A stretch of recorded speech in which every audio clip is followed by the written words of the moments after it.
चलिए आज मैं आपको बताती हूँ कि पति अगर इन लोगों की गवाही कराए तो उसकी जीत 100% पक्की है।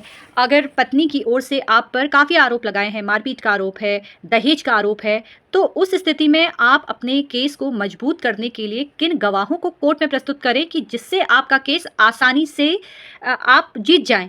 देखिए मैं बार बार ये बोलती हूँ कि आपको अपने केस में खुद फोकस करना होगा। आप जब तक अपने वकील साहब को ये नहीं बताएंगे कि मेरे पास ये एविडेंस है, मेरे पास ये सारी चीज़ें हैं, तब तक वकील साहब आपका केस बहुत अच्छे से नहीं लड़ पाएंगे, क्योंकि मेहनत पहले आपकी है, उसके बाद जाके कहीं जाकर आपके वकील की है, क्योंकि आपको हर एक बात अपने वकील को बतानी है। जिस तरीके से आप डॉक्टर को हर एक बात बताते हैं, उसी तरीके से आपको वकील के सामने सारी बातें रखनी पड़ती है।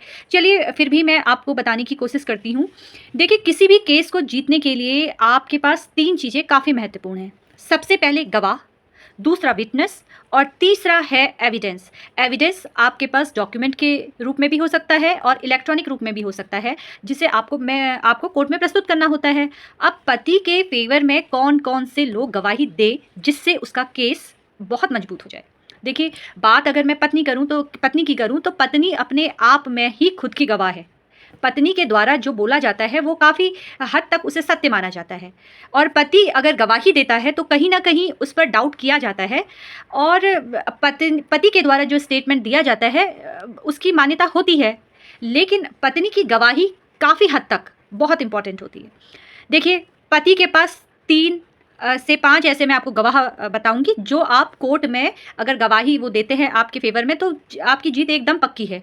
चलिए जानते हैं। देखिए, सबसे इम्पॉर्टेंट गवाह जो है, अगर आपका भाई है और भाभी है, तो भाभी के जो घर वाले हैं, उनके पापा, उनके भाई, अगर वो आपके फेवर में गवाही दे देते हैं तो आपकी जीत एकदम पक्की है। अगर वो ये बोल दें कि भाई हमारी बेटी भी इनके घर में गई है, इन्होंने तो कभी दहेज की मांग नहीं की है, ना कभी हमारी बेटी के साथ मारपीट की है, ना हमने कभी इनको देखा है कि इन्होंने अपनी पत्नी पे हाथ उठाया है। हम तो जितने बार इनके घर गए, इनकी पत्नी का ही मुंह बना रहता था, वो हमसे ढंग से बात नहीं करती थी। जो भी सत्य है वो बातें, ये सारी बातें अगर आपकी भाभी के घर वाले कर देते हैं, कोर्ट में गवाही देने आ जाते हैं, तो आधा केस तो आप वहीं पे जीत जाते हैं, क्योंकि उनकी बेटी भी आपके परिवार का हिस्सा है। दूसरा है आपके दोस्त।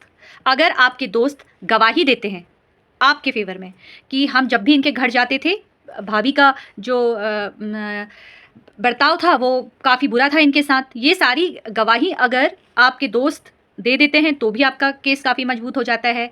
उसके बाद है आस पड़ोस के लोग। आस पड़ोस के लोग अगर गवाही देने आ जाते हैं कि हमने हमेशा देखा है कि पति तो काफ़ी अच्छे से अपनी पत्नी के संग रहता था, पत्नी ही अपने पति के साथ अच्छे से बात नहीं करती थी, ये बोलती थी कि मेरे पति में ये कमी है, वो कमी है, ये सारी बातें आस पड़ोस में औरतें कर देती हैं। अगर ये आस पड़ोस वाले आपके फेवर में आ जाते हैं तो भी आपकी केस जो है काफ़ी स्ट्रॉन्ग है। और सबसे इम्पॉर्टेंट जो एक गवाह और है वो है पत्नी की दोस्त। देखिए, ये बहुत मुश्किल होता है कि पत्नी की दोस्त गवाही देने आए, क्योंकि कहीं ना कहीं वो अपने जो उसका घर वाले हैं वो मना करेंगे, वो नहीं आती है, लेकिन फिर भी कोशिश करने में कोई बुराई होती नहीं है। अगर पत्नी की दोस्त आपके फेवर में गवाही दे देती है तो काफ़ी मामला जो है वो पॉजिटिव हो जाता है, केस पॉजिटिव हो जाता है। तो ये छोटी छोटी जो जानकारियाँ होती हैं, ये रखनी काफ़ी इंपॉर्टेंट होती है। ऐसे ही आपकी बहन, आपके जीजाजी, और वैसे तो बहन और जीजाजी का नहीं माना जाता है, क्योंकि वो परिवार में अगर आप ही के फेवर में देंगे गवाही, लेकिन फिर भी बात वो रख सकती हैं। और आपके रिश्तेदार, ऐसे आप और गवाह देख सकते हैं कि कोई ऐसे जैसे आपके घर में काम करने वाले होते हैं, आपके घर में जो काम करते हैं, माली है, चाहे आपके घर में झाड़ू पोछा करने वाली हैं, या आपका प्रेस वाला है, अगर ये लोग, जो ये छोटे छोटे से लोग हैं, ये अगर आपके फेवर में गवाही दे देते हैं तो आपका जो केस है वो बिल्कुल स्ट्रांग हो जाएगा। ऐसी छोटी छोटी जानकारी के लिए आप मुझसे जुड़ते रहिए। धन्यवाद।